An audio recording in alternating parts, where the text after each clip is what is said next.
I play upstate a lot, very hilly.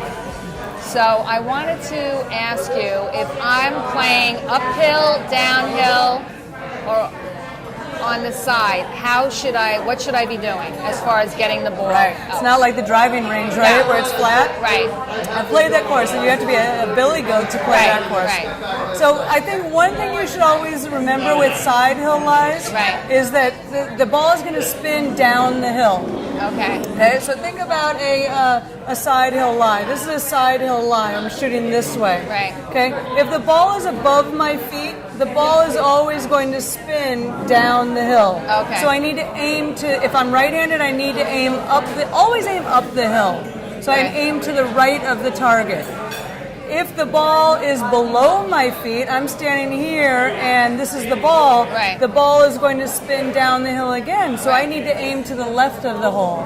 Oh, okay. Okay? Now, if I've got an uphill lie, this is an uphill lie where I'm hitting uphill. Right.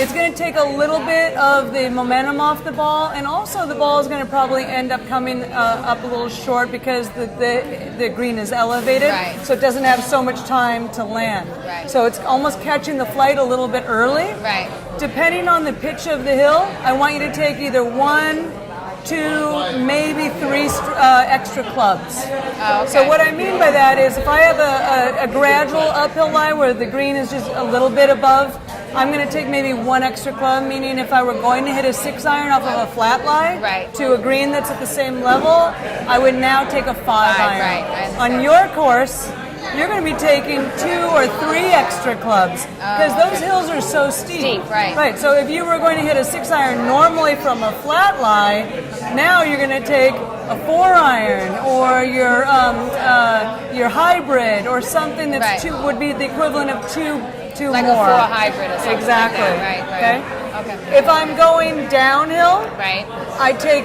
less club. Because remember, the green's below my feet. So it's going to pick up momentum. It's going to pick up momentum. I'm going to create top spin, and the ball's going to roll a lot. Sometimes on a downhill lie, you need to almost plan to land the ball short of the green and let it roll onto the hole because you're not going to stop it. It doesn't have any backspin whatsoever. Okay, so you take a couple extra less clubs. Another thing, when hitting off of uphill and downhill lies, I want you to try to level your shoulders to the hill. So if I'm going uphill, I don't want my shoulders digging into the hill. I want my shoulders level with the hill. If I'm going downhill, I'm going to try to level my shoulders to the slope of the hill again. Because if I don't, I'm going to hit behind the ball. So in other words, so if I'm going uphill, so I should be level with the hill, you're saying? So I should have my shoulders should be like this, so that you're almost like your shoulders are parallel to the slope of the hill. I see. So that you catch the ball. Always take at the right spot. Always take a couple of practice swings so you can see where your club is catching the ground. For an uphill lie, I'm going to probably end up playing the ball a little more forward in my stance.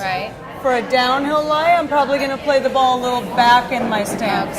I can't tell you exactly where to play it because it really depends on the slope of the hill. So the best way to test it is to put yourself in a position with your shoulders level, everything else, and just take practice swings and be very cognizant of where your club is hitting the ground. Thank you very much. I'll let you know how I do the next time I play. We'll know in October. That's true. Well, hopefully I'll play before that. I have to practice before you get there. You have to practice.